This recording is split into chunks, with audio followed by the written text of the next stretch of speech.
say I'd started like a good, like during quarantine. What had inspired me most of the time was that like I had a friend in middle school, and he made music, and he'd drop it on SoundCloud, and he would tell us about it like throughout the whole. Like I was younger than him, you know. I'd be in like 5th or 6th grade. He'd be like in 7th and 8th, right? And so like every time we kind of like crossed paths, you know, I'd come up to him, say what's up, and he'd be like, oh yeah, I just dropped a song, I just did this, I just did that. So, huh? Have you made a song with that? Yeah, but Like, is it off? Or? no, but yeah, it's on the side. But I plan to make like better ones, you know. But like seeing him do that and like promote it, obviously in his way of like telling like the younger kids at school, like us, like I found that really cool. And then I'd listen to his music and it was actually good. Like, you know, it wasn't, you know, at the time I wasn't like on SoundCloud like avidly like other like some of my other friends, but I was familiar with the music. I was familiar with the scene, what was going on, things like that. And he wasn't really like a SoundCloud rapper, but like he did have his like own taste and like his own style. And I don't know, it was something I really appreciated, like the creative process and everything about it. And like, you know, it became a routine at some point. He'd be like, oh yeah guys, you know, dropping a song at the end of the week, this and that. I always just found that so cool. And then you know, we both graduated, but I'd still like talk to him about it, be like how's the music thing, like how'd you start it, and like just ask him all about it. And like for me personally, like music has always been like like not only to me, but I feel like it's just like a staple in everyone's life, you know. Like music, definitely, like as far as my family goes, you know, you hear the uncles, you hear the aunties, you hear the grandparents, you know, they may be drinking, but they're listening to something that they feel, you know. Yeah. And so it's always like, it's like, it's crazy to see how like impactful like sound can do like things like that, and how sound really works like that. I don't know, I just love the idea of that. And you know, growing up, I think each of my sisters try to play instrument at some point in their lives. I know try to play guitar, she play clarinet, Lily tried to play guitar.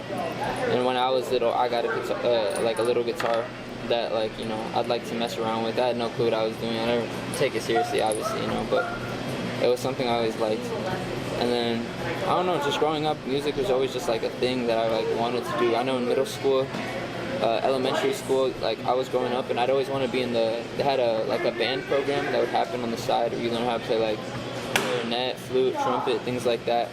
And I remember I'd always wanted to join it. And like every year would come along and I wouldn't like, whether it was like financially or like my parents just like, you know, couldn't find the time to like, you know, put something down for it.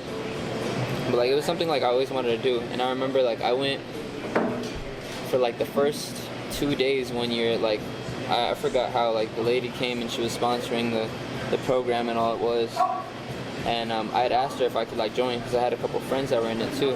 And so like I stayed like a day or two where I was just like watching people like, you know, play music and learn, and it like really fascinated me. But since that, I didn't like really have the opportunity to like want to play an instrument and things like that.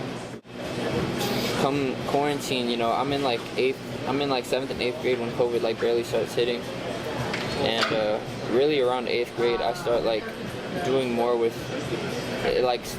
experimenting with the music. And beforehand I had just, you know, I'd like to make beats. Like I tried, you know, putting loops together in GarageBand and things like that, and I found that really fun because, you know, you found a groove and things, you found a rhythm, you found the way sounds like, you know, correspond with each other and go well with each other. I don't know, I found it really cool. And so just like really throughout the whole of quarantine, I tried like really hard.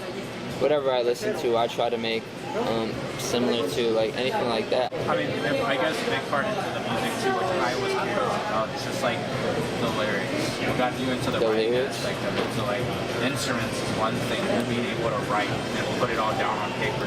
Writing? Start writing it. Yeah. I feel like as far as my family goes, we've always been like Poetic? Kind of poetic, and like we learn and grow to become better communicators, you know, whether that's within each other or within like, you know, people we work with or people at school or anything like that. I don't know. And like me personally, when I was younger, I didn't like writing, like, you know, for homework. I didn't like doing English homework reports, things, stuff like that. But like when the writing comes creatively and you like actually get to do what you want to do with like, you know, having a pen and pencil and just writing what you want, like it makes everything much better because you're just letting, you know, you're just letting your thoughts free on the page, free on wherever. Me personally, I don't really write on like pen and pad. I just like type my notes out or like, you know, have like voice memos, yeah. But I don't know, writing's like, it's another thing, another factor that I really like about music because, you know, it's really just a complement between two things, like you said. It's the music and then it's the writing, it's the lyrics, it's what you're hearing people say. And I don't know, I find that like really powerful and just really, you know, something really great. And like for me, there's this idea that I've grown to like understand, and it's the fact that I think everybody, like anybody and everybody in the world, has creativity or like a medium of like creative passion within them. I remember when I first started doing music and I was trying to make like little SoundCloud songs and things like that, you know, I'd open the idea up to like my friends because, you know, everyone was doing nothing during quarantine. So I was like, hey, like you should try this with me. Like I'm trying to make music. Like I know it's kind of like weird or whatever. And a lot of people shied away from it. And It's being vulnerable. Not a lot of people want to be vulnerable. yeah, like especially when you're like not. I mean, first like to begin with, you know, you're never gonna be good at something. In the very beginning. Start not being good. Yeah. You gotta start somewhere. Yeah. So like within that, I gave a lot of people an opportunity to like try to, you know, try it with me, and like some people did take the opportunity, and I'm grateful for them because like it really opened their eyes up more to like finding that creativity within themselves. And you know, I feel like I'm definitely not saying I like pioneered anything, but like since that time, and I think it's just like the time period of quarantine when you had all that time to yourself, I'm glad to see like a lot of people taking more creative paths and like expressing themselves creatively through whether that's forms of media like how you do photography or how I make music or how the next person paints and does art, you know. It's really something important, and I'm glad that like quarantine really got that out of people because I feel like it needs to be done. I mean, what came up with the name Gimmeasec, like what cooked up that? To be honest, That's a hard name, I'll tell you that, bro. You said like, it, I get songs you're like With I can say I got a couple streams, but I'm never one to show it off. No one thought I'd make it this far. I'm just playing, I'm not far at all. I could tell you what my name is. Give me a second to start it off.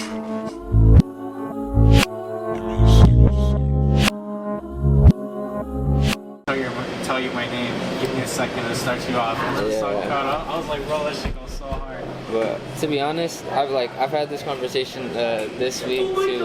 But like, there's two sides of it. There's people like you that, you know, get it and like think it's hard, think it's tough, and then there's people that find it corny. But to begin with, like my name was. Yeah, my name was. It was originally like on SoundCloud. Well, I didn't like. You know, I was really like insecure about my music, and I still kind of am, but like I'm learning to grow out of it, right? But like in the very beginning during quarantine and things like that, my like original name, I guess, was like the @ symbol, right? And so like I kind of went by that for like a long while, but then I realized like my music started like progressing, like I was getting better at my craft, you know, getting better at what I wanted to do. Like the more seriously I want to take it, like I do want to get into like showing my face and things like that. Like, where I'm at, what I'm really trying to focus on is like creating an image for myself. I don't have that yet, you know. I don't think you necessarily have to show yourself on video. Yeah. I think right now, like a lot of people, they start off with like some kind of thing to make themselves feel comfortable. Like there was her. She didn't show her face for a good minute. Then she started showing her face. And a lot of people, you know, love the art part of making music, but unfortunately, you know, there is the having to show your face in some of it, because some people do want to give recognition to those people. So people want to know who you are. They want to investigate. They want to figure out who this person is, what they do, how they got here. Everyone's just curious. Everyone, same thing as you, like trying to figure out what's the method, what's the secret formula. Like it's that. Like they want to know who you are. They're gonna, like your lyrics. Like I I know you, so knowing your lyrics and everything, it's like a whole different person, and it's like you've lived a different lifetime, honestly. And that's great because you have lyrics talking about like one of the song was about like just immigrant parents and kind of just dealing with like the challenges of like living. Them boys in their place. Ayy, I got a homie and he throwing a fit. He's too off for tantrum, so he throws on the Ricks. Do it all for the flicks, and when you speak on the click, it be getting me pissed off on some R. Kelly shit. She ain't gon' see what I send, but that's fine though. Thinking I'm stupid and shit, I got high hopes. The way you making me feel like Michael, loving and not loving again, I'm a psycho.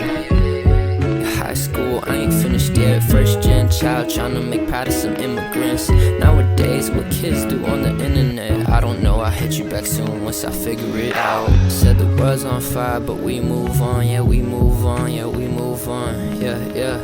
Said he grew up and he's all grown and he's all, wait, shit. He was like a kid in Chicago, like those kind of songs really mean a lot, and I think anyone at any age, anywhere across Chicago could relate to them, which is why I really loved them. Another one of my favorites was Nicotine. In a world consumed by temptation, where the shadow of a lord ensnares our generation, a malevolent presence silently drifts through the air into the fabric of our existence, turning freedom into bondage and possibility into dependency. This begs the question, will you break free from its grasp, or never see your true potential? Say you don't know where you'll be by tomorrow. Girl, I don't really know if that's true. Got no heart, baby, yours cannot borrow. If I had one, I'd give it to you. Feels like nicotine, know you're feeling me. Need some rest just to cover my head. Feels like nicotine, slowly killing me. Why must love always lead me to death? To be honest, I've never hit Nick a day in my life. I'm telling you, it was almost like a Paul McCartney moment. You know, he said one time that he made a song, you know, that he heard in his dream, and the more he played it, people thought it was a real song. Yeah. Until he found out it wasn't and created forgot what song it was. Yeah, it definitely. But that literally hit me. One day I woke up, I was like, I want to make a ballad, an R&B ballad, and like. Yeah, it's supposed to put here. Yeah. I was like, I want to make an R&B ballad. I want to do something tight, like something good. You know, my past, I guess, everything leading up to that, like R&B wise or like singing wise, I hadn't really like, I don't think reached my potential in that way. But it was just a day in summer. I was going through some relationship-ish stuff, so like I was like feeling it, you know, and like everything just led up to let's make that, and like I popped it out in like a day or two.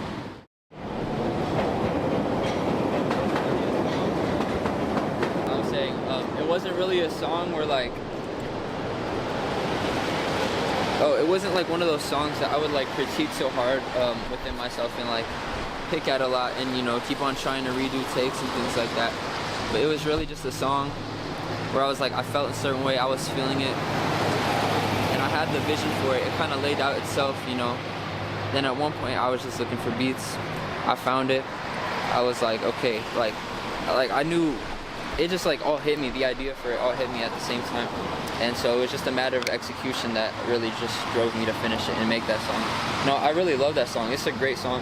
A lot of like my friends and people that listen to my music say it's like one of my best, and I truly think it's one of my best. It was one of my favorites making, just in the way I'm explaining it. You know, it was a lot of just things in the moment, and like when things hit you in the moment, that inspiration, you know, takes a toll on you until you figure out what exactly you want to express. I guess that's kind of what plays a big influence into the title Here and Now. Just being here, being literally now. Yeah. Feeling those emotions, kind of writing out that emotion. Yeah. So I that's what I'm saying. Like hearing you speak about all that definitely helps me understand where you're at creatively. I can see what you're cooking up there. Yeah. And you're only starting. I just think you just kind of, if you're about it, you know, it's the same thing as anything unfortunate. Stuff become a job at some point. So like this is, I hear the love for it, I hear the creativity for it, and I hear the passion for it. But like anything, you're gonna have to put in that work too. So just being determined to, you know, if you're trying to make this something or what you're trying to make out of it exactly, that is all up to you. Yeah. But it sounds like you have visions that you need to express, or you have things that people need to hear, and I think that's just only a start. So I say don't slow down, keep going for sure. Like ramp up the speed. Best thing always in Chicago is springtime, summertime. That's when everyone comes back outside. Everyone starts being active. They want to they want to do stuff. They want to do stuff with the community. So I say just be out there, be safe. Always, you know, be you, but also remember that not everyone has the best intention when it comes to seeing other people succeed, especially in the music industry. I mean, there's a lot of Diddy situations. So you want to make sure that you be around the right people. Be around the right people, and being around the right people, and also just another thing, like I said, is be you. Stick to you. That's one thing that's, as a creative, a lot of people get lost in trying to either sell something at some point, or they're trying to have an image that other people are saying that they should be, but that's not how it should go. Yeah. So everything that you're saying, being in the moment, being present, recording, when you feel something, continue that. You know, art isn't fast. Art can't be cooked up in like a minute, like in a second. Like you said, it's gonna take some time. It's always gonna take some time. There's projects that you might start now, but you might not like it. It won't be until like 3 years from now. Oh yeah. Oh, I feel like, you know, okay, to be honest, a good majority of the stuff I'm dropping now was made in that quarantine time, which is It's now just stuff. looking at it now 3 to 2 years old. You know, and I don't know. Learning and how to like tune it perfectly. Exactly, and make it better. That's all it's really been. You know, what I like is like within the software I use BandLab to make my music. Like you can see everything is saved, and like every time you saved it, you can see the progression. Like, you know, there's certain songs where I see progression all the way from 2022, and that I'm barely, you know, planning on dropping now. And just because I've been working so hard, literally take a good couple of times out of the month to look at a song, see what I could do better to like fix it. You know, I'm always willing to put in like, you know, my 1,000 hours into a craft. You know, that's something I've never shied away from, because, you know, when it's something you love, you're never going to shy away from putting in that effort. It's always going to be like a constant drive and motivation for me when it comes to music. But like writer's block is a thing I very much go through. And like within that, it just takes like living, you know, and just like having to go through things, having to experience things, having a bad day that's going to like really spark up everything you want to do. I do want to talk a little bit about that too. Like, I know you said you don't do instruments, but like, how are you making your music? What's that like? So like, to be honest, as far as my beats go, it's all YouTube. But it's all like, you know, finding other creatives. But I mean, you do touch up your vocals from what I can tell. Oh yeah, like mix mastering and like recording, I'll do that myself. It's in my bedroom, you know. That's nice. I don't go to any studio. I haven't gotten a studio. Yeah, I just like that feel too, because it's like there's no pressure. There's no pressure to perform compared to like when you're in a studio and you have to like, you feel entitled to impress people and do things like that. When I'm in the comfort of my own home and like bedroom, you know, it makes things a whole lot easier to produce and just get out. Have you been in the studio before? No, but hopefully planning on it soon. Hi. As a friendly reminder, my notes app look like therapy sessions. My phone just stares at me, stressing, I don't know where I'd be. Begging he don't bury me, I've taken off the mask, but I still need y'all to Jim carry me out of my grave. Coming back as amazing as I was out of your way. Pessimistic ways showing as I grow out of my age. An adamant soul eating away, no Adam and Eve, but I'm a